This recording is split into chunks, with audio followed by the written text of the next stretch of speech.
Pada kesempatan kali ini, kita akan membahas tentang apa itu eksponen serta mengetahui sifat-sifat yang dimilikinya. Yuk pelajari bersama.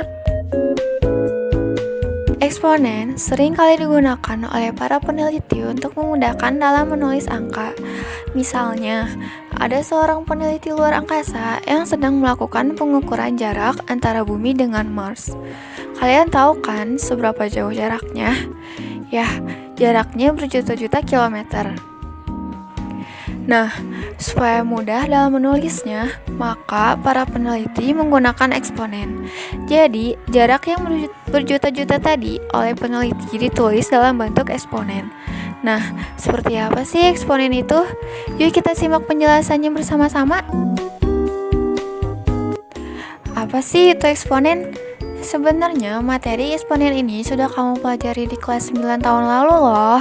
Hayo, apa kalian masih ingat apa yang dimaksud dengan eksponen? Eksponen adalah suatu bentuk perkalian dengan bilangan yang sama kemudian diulang-ulang. Ya, semacam perkalian yang diulang-ulang gitu deh. Kalian tahu nggak nih, siapa sih yang menemukan konsep eksponen itu? Jadi, konsep eksponen dalam matematika pertama kali ditemukan oleh René Descartes, seorang filsuf dan matematikawan asal Prancis. Tujuan eksponen ini adalah untuk menyederhanakan atau mempersingkat penulisan perkalian bilangan yang sama, yaitu dalam bentuk pangkat. Oleh karena itulah, eksponen bisa juga kita kenal sebagai bilangan berpangkat. Sebenarnya, memahami eksponen gak cukup hanya hafal masalah perkalian saja. Kalian juga harus memahami sifat-sifat dan bentuk lainnya dalam eksponen. Dalam memahami eksponen, kita harus mengetahui terlebih dahulu sifat-sifat eksponen itu sendiri. Sifat-sifat eksponen sangat penting karena memiliki peran utama dalam dunia perpangkatan.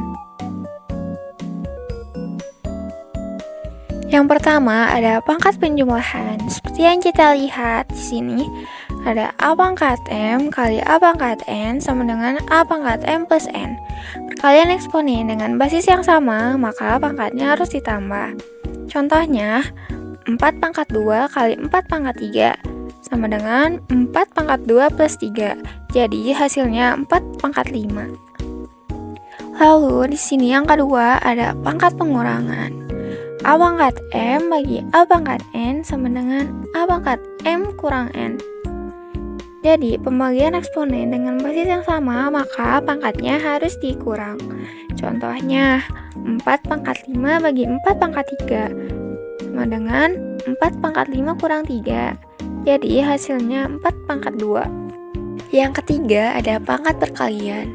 Dalam kurung, A pangkat M luar kurung pangkat N sama dengan A pangkat M kali N. Jika bilangan berpangkat dipangkatkan lagi, maka pangkatnya harus dikali. Contoh dalam kurung 4 pangkat 2 luar kurung pangkat 3 sama dengan 4 pangkat 2 kali 3. Jadi hasilnya 4 pangkat 6. Nah, lalu yang keempat ada perkalian bilangan yang dipangkatkan. Dalam kurung A kali B luar kurung pangkat M sama dengan A pangkat M kali B pangkat M. Perkalian bilangan yang dipangkatkan, maka masing-masing bilangan tersebut dipangkatkan juga. Contoh dalam kurung 3 kali 5 luar kurung pangkat 2 sama dengan 3 pangkat 2 kali 5 pangkat 2. Kelima, perpangkatan pada bilangan pecahan. Untuk bilangan pecahan yang dipangkatkan, maka bilangan pembilang dan penyebutnya harus dipangkatkan semua. Dengan syarat nilai B atau penyebutnya tidak boleh sama dengan 0. Contohnya dalam kurung A per B luar kurung pangkat M sama dengan A pangkat M per B pangkat M. Contohnya dalam kurung 5 per 3 luar kurung pangkat 2 sama dengan 5 pangkat 2 per 3 pangkat 2. Keenam, pangkat negatif.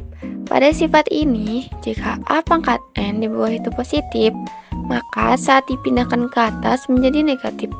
Begitu juga sebaliknya, jika A pangkat N di bawah itu negatif, maka saat dipindahkan ke atas menjadi positif.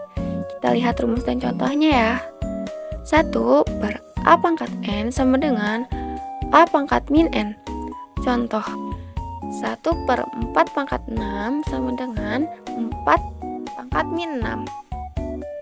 Ketujuh, pangkat pecahan.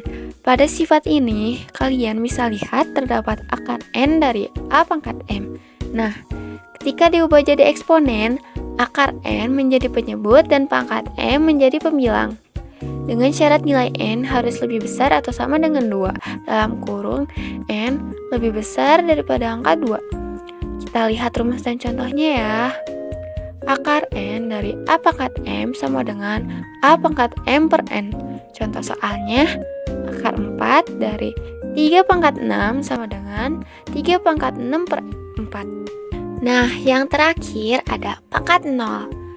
A pangkat 0 sama dengan 1. Untuk sifat yang satu ini, syaratnya nilai A tidak boleh sama dengan 0 ya. Karena kalau A sama dengan 0, maka hasilnya tidak terdefinisi. Nah, segitu saja ya materi yang dapat saya sampaikan pada kali ini. Terima kasih sudah menonton. Semoga apa yang saya sudah sampaikan bisa mudah dipahami oleh kalian ya. Good job.